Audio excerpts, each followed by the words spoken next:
Narkoba. Narkoba kan singkatannya dari narkotika, psikotropika, dan obat-obatan terlarang. Narkoba apa ya? Ada sabu, ada ganja, sinte, terus cookies.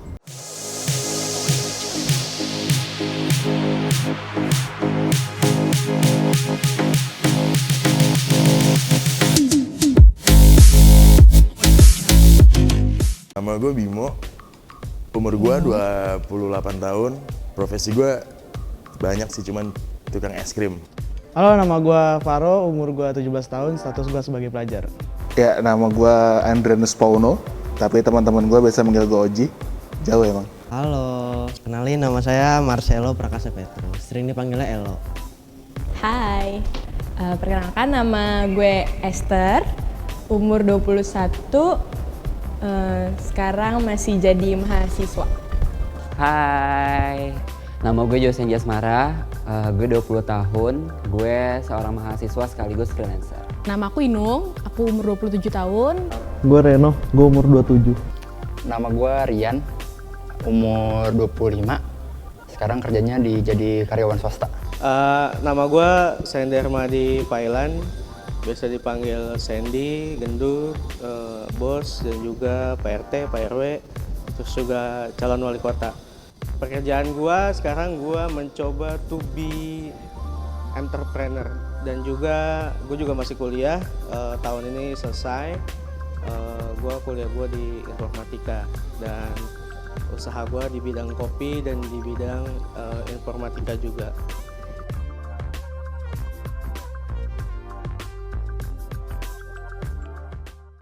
Narkoba menurut gue benda yang apa ya, harus dijauhi sih. Kayak jangan deh, lu jangan kenal-kenal kayak gitu deh. Nggak asik. Nggak asik. Asik sih, cuman dosa. Narkoba. Narkoba kan singkatannya dari narkotika, psikotropika, dan obat-obatan terlarang. Jadi ya narkoba obat-obatan yang dilarang sama negara. Narkoba yang selama ini gue dapetin dan gue pahamin, narkoba itu obat-obatan. Ada yang sintetis, ada juga yang alami. Nah, dia tuh efeknya tuh ada banyak. Ada beberapa golongan dan lebih condong ke yang hal-hal negatif sih, obat-obatan terlarang lah ibaratnya kayak gitu. Halo, narkoba tuh adalah obat-obatan yang obat-obatan buat nenangin diri setahu gue ya. Terus juga biasanya obat-obatan dipakai buat kayak musisi-musisi gitu, buat merilekskan diri, biar enjoy gitu kan. Yang aku tahu ya, narkoba itu dia itu zat atau obat yang bisa menurunkan tingkat kesadaran. Terus juga dia itu bisa menimbulkan ketergantungan kalau misalnya dipakai berlebihan. Narkoba ya, sebenarnya narkoba itu menurut gue obat-obatan. Ya obat-obatan sih, tapi kayak ada yang baiknya, ada yang buruknya. Ya kalau misalnya untuk medis sendiri pasti kan manfaatnya baik ya. Kalau untuk yang kayak ilegal gitu-gitu kan pasti buruk, jatuhnya di kecanduan atau malah bisa HIV gitu-gitu kan. Narkoba apa ya? 2000 years later. Sejenis benda yang mematikan dan bikin kita ketagihan. Sedap. Narkoba itu doping. Obat-obatan, ganja, sabu-sabu, apa tuh kayak heroin ya kalau nggak salah, pokoknya kayak gitu-gitu deh. Terus yang disuntik-suntik tuh gue nggak tahu apa namanya. Kayak gitu, itu sih yang gue tahu. Waduh, apaan ya? Yang gue tahu itu ganja, heroin, sama apa lagi ya? Lupa gue, lanjut. Jenis narkoba yang gue tahu itu ada ganja, terus heroin kayaknya, terus sama ini sih yang gue baru tahu juga. Jadi dia kayak bentuknya kayak LSD, kayak perangko gitu.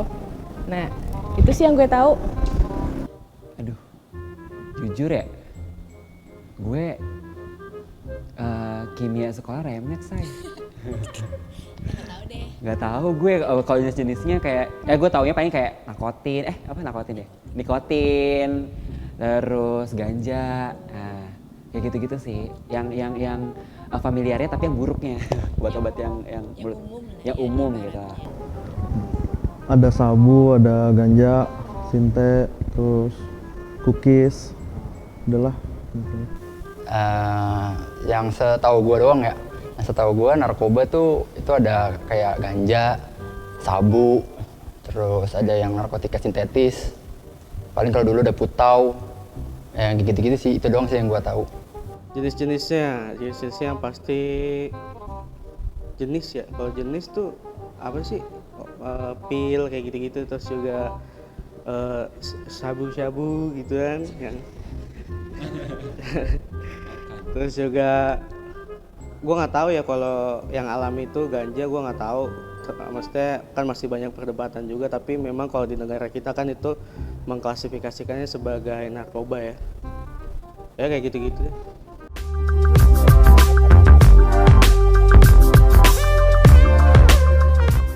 Dampak yang didapetin tenang kali ya, karena yang gue tahu narkoba tuh kalau misalnya di medis tuh buat calm down, buat nenangin diri. Nah tapi tapi karena sifat dia tuh adiktif, jadi buat beberapa orang dimana saat dia udah pertama kali menggunakan narkoba, nah ini dia jadi kecanduan. Nah itu yang bikin jadi negatif tuh itu, dia jadi kecanduan. Dampaknya apa ya? Menurut gue sih tubuh jadi kayak lemes gitu, terus muka kayak beler sih beler.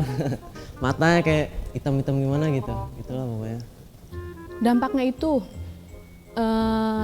yang aku tahu katanya kalau narkoba itu bisa menurunkan tingkat kesadaran, terus juga bisa menyebabkan kalau misalnya dipakai berlebihan atau overdosis itu bisa menyebabkan kematian. Terus juga pokoknya dampaknya banyak yang nggak baiknya deh.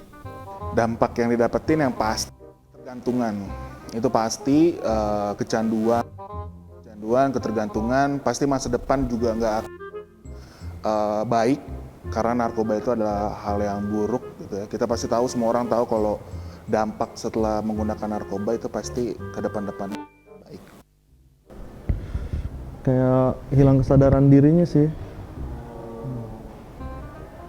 Sama nggak sih setiap efeknya setiap narkoba? Beda-beda, setiap jenis punya efek yang beda. Dan kadang ada yang sama juga sih. Yang lo tahu mungkin bisa di-share. Kayak sinte sama ganja. Dia nyaris-nyaris sama tapi efeknya lebih parah sinte sih. Kayak gitu. Muter. Kalau yang gua dengar atau yang gua lihat-lihat di YouTube, di TV, biasanya kalau yang udah pakai narkoba biasanya mabuk, ngefly gitu, tenang, macam-macam kan beda-beda, setiap narkoba beda-beda efeknya. Ada yang tenang, ada yang jadi agresif, ada yang semangat. Tapi yang pasti kalau narkoba biasanya nimbulin kecanduan sih efeknya. Jadi nggak bagus lah buat tubuh kita. Menurut gua yang pasti nggak bagus ya, pertama buat tubuhnya, kedua buat masa depannya, karena ya kan merusak tubuh juga gitu kan. Badan kita dipaksa untuk rileks terus juga dipaksa untuk melepaskan stress release dengan ya gitu dah. Aduh gue bingung gitu ya.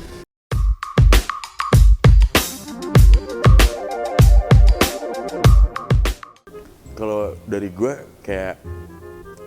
lebih kayak bodo amat tapi ngingetin. Nah, bingung gak sih? Jadi kayak ketika gue tahu ada orang terdekat gue yang pakai narkoba, pasti gue akan nyampein ke dia kayak, lu ngapain sih kayak gitu, norak tau gak sih?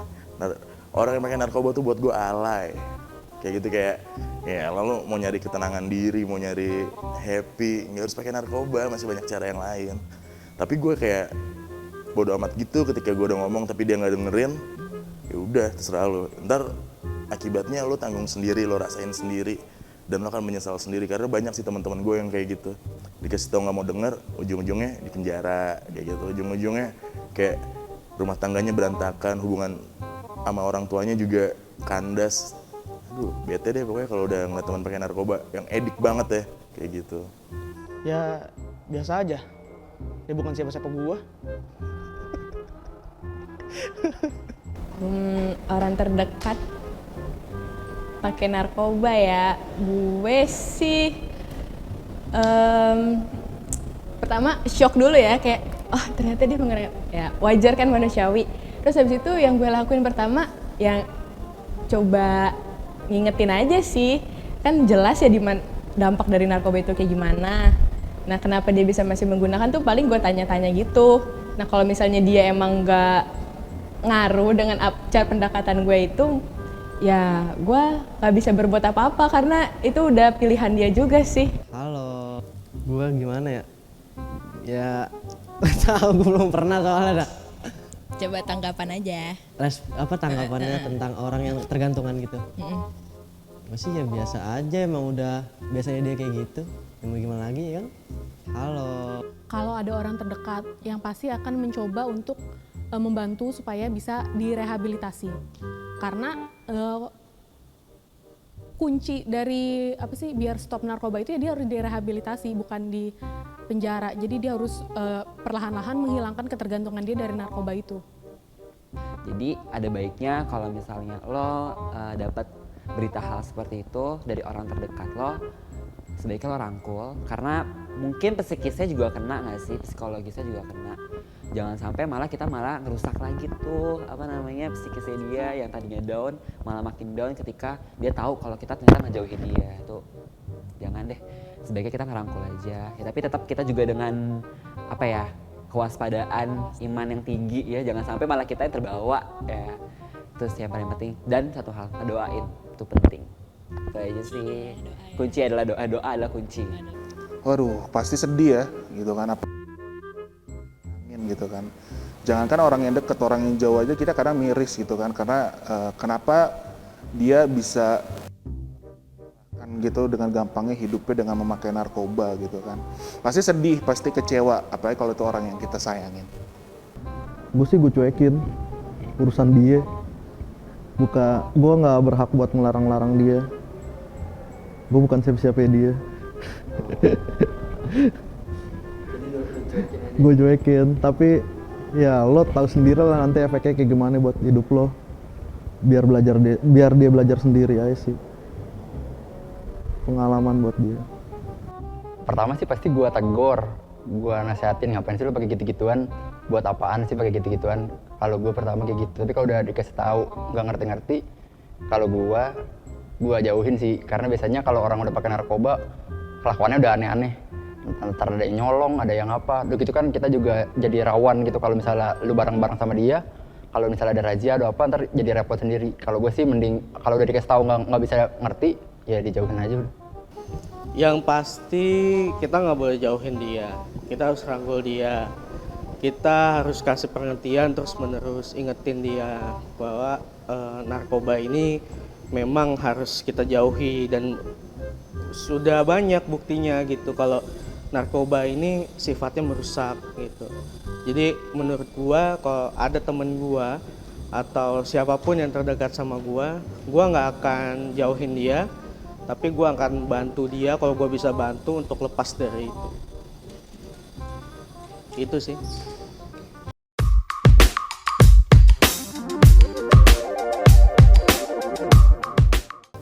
Pendeknya pengetahuan dia tentang narkoba, rasa pengen tahu yang tinggi, dan kayak ketika dia sedang kecewa atau marah sama dirinya, sama keluarga, atau lagi berantem sama siapa, banyak anak muda sekarang yang lari ke narkoba untuk melupakan itu semua, walaupun itu semua cuma buat sesaat aja.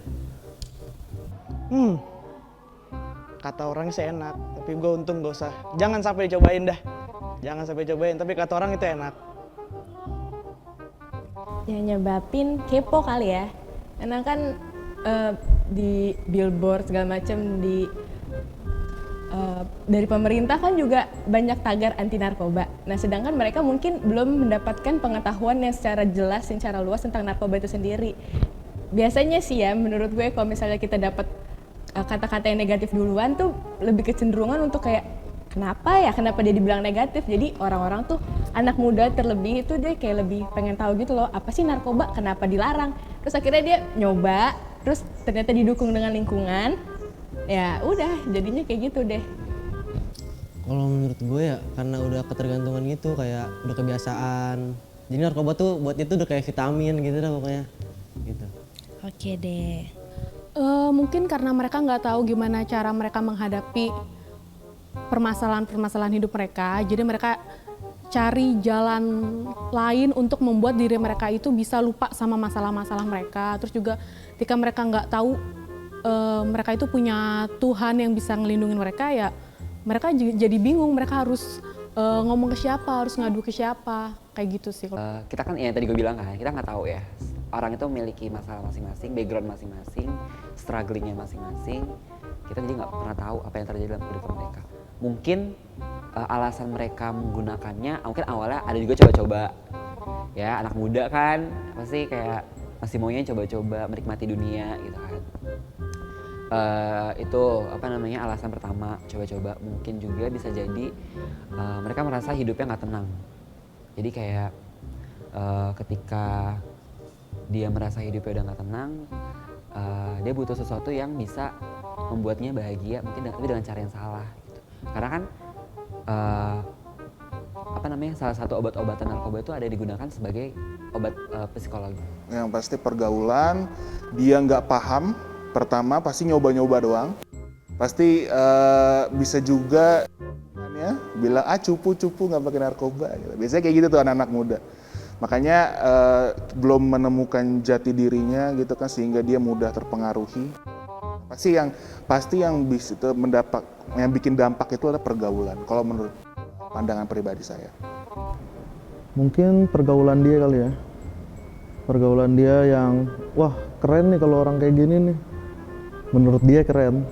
Tapi kalau yang udah tahu mah ya ilah ini apaan sih lo? Malu lo sama yang udah tobat gitu.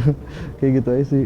Kalau menurut gua emang nggak semuanya pakai narkoba ya anak muda, tapi kebanyakan anak muda yang pakai narkoba biasanya kalau menurut gua karena ikut-ikut dari pergaulan, pengen diterima di pergaulannya, jadi ketika pergaulannya pakai ini dia nggak mau harus ikut.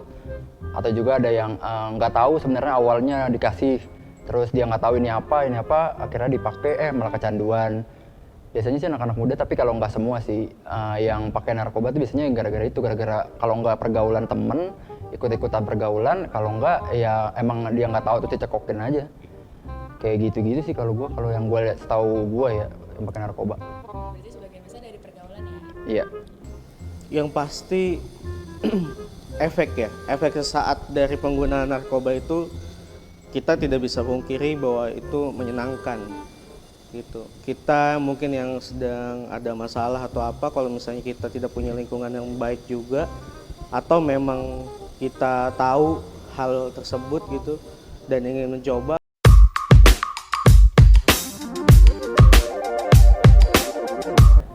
Baik, sahabat muda, tadi saya sudah mendengar pendapatnya mengenai narkoba, sangat menarik. Narkoba adalah narkotika dan obat atau bahan berbahaya. Sebenarnya di undang-undang kami menggunakan istilah nafza, narkotika, psikotropika, dan zat adiktif. Mengapa narkoba dilarang? Yang pertama, narkoba menimbulkan perubahan kejiwaan seseorang, baik pikiran, perasaan, dan perilaku.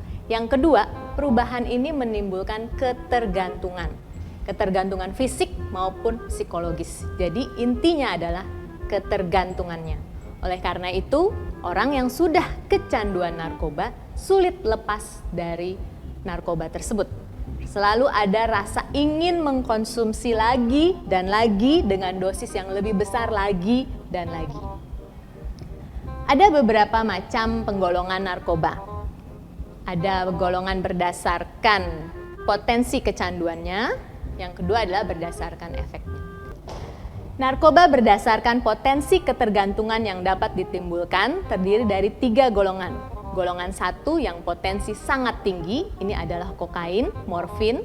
Golongan 2 adalah potensi tinggi, ini adalah petidin, umumnya digunakan di dunia medis untuk bius ya sebelum operasi atau untuk menghilangkan rasa nyeri setelah operasi atau rasa nyeri yang amat sangat pada pasien yang diberikan kemoterapi, biasanya pada pasien kanker. Yang ketiga adalah potensi yang lebih kecil, misalnya kodein yang terdapat pada obat batuk ya. Narkoba berdasarkan efeknya dibagi menjadi 3, stimulan, depresan, dan halusinogen. Narkoba yang bersifat stimulan itu merangsang susunan saraf pusat, membuat kita selalu terjaga. Yang kedua, berdasarkan efek depresan, yang dimaksud adalah narkoba tersebut memperlambat aktivitas susunan saraf pusat. Jadi mungkin istilahnya yang nge-fly itu ya. Jadi rasanya sepertinya tenang, damai, itu adalah narkoba yang memberikan efek depresan. Contohnya heroin, kokain ya. Kemudian yang ketiga adalah efek halusinogen. Nah ini efek yang ditimbulkan oleh narkoba tersebut adalah bisa melihat apa yang tidak orang lain lihat. Ya. Jadi contohnya adalah kalau menggunakan ganja, itu efek halusinogennya lebih besar. Orang yang kecanduan narkoba itu bisa diobati. Kami memiliki terapi khusus untuk adiksi narkoba. Jadi silakan bila ada teman atau kenalan saudara yang mengalami ketergantungan narkoba, jangan dibiarkan, tapi segera dibawa ke fasilitas kesehatan karena bisa diobati. Baiklah, tadi sudah saya jelaskan apa itu narkoba, pembagiannya, efeknya. Oleh karena itu, yang pertama yang paling penting adalah jauhi narkoba. Jangan mencoba-coba, jangan penasaran karena memang akan menimbulkan ketergantungan. Dan kalau sudah ketergantungan, yang utama adalah menjauhi narkoba tersebut karena kalau sudah mencoba, kemudian ingin lagi dan lagi, maka kita akan mengalami ketergantungan. Dan untuk mengobati ketergantungan tersebut tidak mudah, juga membutuhkan waktu yang lama, harus sabar dan butuh dukungan semua pihak, termasuk yang paling penting adalah dukungan keluarga.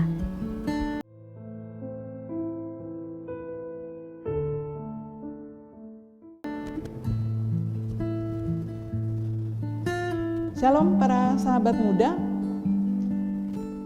Anda sudah mendengar apa yang sudah disampaikan oleh kawan-kawan kita, kaum muda yang juga menyampaikan sudut pandangnya tentang apa itu narkoba dan penyalahgunaannya. Bahkan Dr. Adisti juga sudah memberikan penjelasan tentang bagaimana bahaya narkoba bila disalahgunakan. Artinya pada titik tertentu narkotika itu memang bisa bermanfaat, tetapi ketika disalahgunakan demi kepentingan diri sendiri yang begitu egois, akhirnya terjadi kerusakan, terjadi bencana. Nah, saya ingin menyampaikan dari sisi teologis, secara alkitabiah tentunya. Memang di dalam Alkitab tidak ada dicantumkan tentang betapa narkotika dituliskan. Ada di situ heroin, di situ morfin, di situ tembakau gorila, di situ LSD, ganja, dan tidak memang dituliskan apa-apa tentang narkotika. Karena mungkin pada saat itu belum dikenal tentang narkotika tersebut.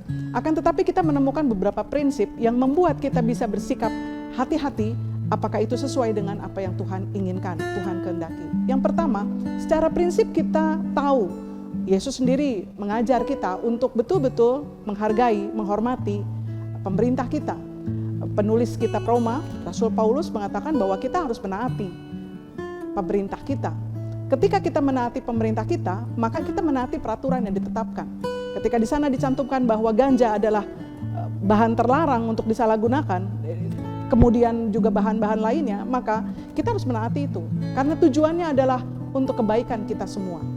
Yang kedua, kita juga diajar untuk menjadi orang-orang yang hidup bijaksana dan tidak menjadi batu sandungan bagi siapapun. Secara khusus tidak menjadi batu sandungan bagi pemberitaan Injil Tuhan.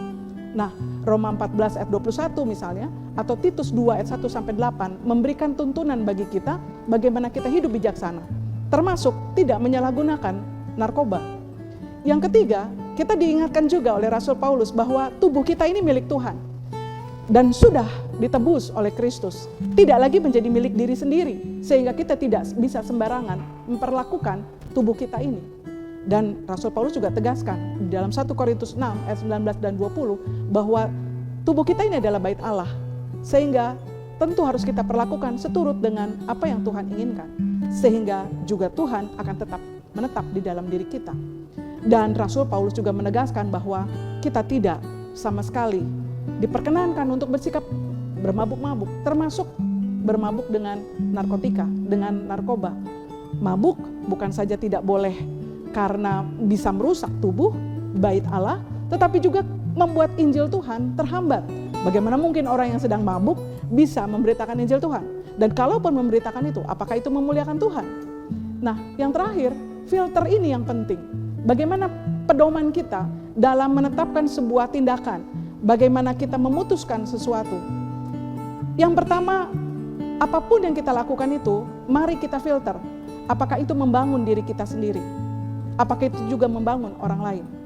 Ketika kita berpikir kita menggunakan ekstasi itu membangun diri karena membuat kita happy, dan orang lain juga ikut turut happy ketika mereka mengkonsumsinya beramai-ramai, maka yang kedua adalah apakah itu juga dalam rangka memuliakan Tuhan? Apakah kita sedang memberitakan Injil Tuhan? Saya yakin tidak. Itu semata-mata karena kesenangan diri sendiri, hawa nafsu, dan Tuhan sama sekali tidak menginginkan itu. Tujuan kita hidup di bumi ini adalah memberitakan kabar keselamatan, bukan kabar yang membuat orang lain menderita dan akhirnya mereka binasa. Untuk itu, bijaksanalah. Bijaksanalah mempergunakan apapun yang Tuhan percayakan kepada kita. Tubuh kita, hidup kita, jangan sampai kita malah merusaknya. Saudara, say no to drugs. Tuhan Yesus memberkati.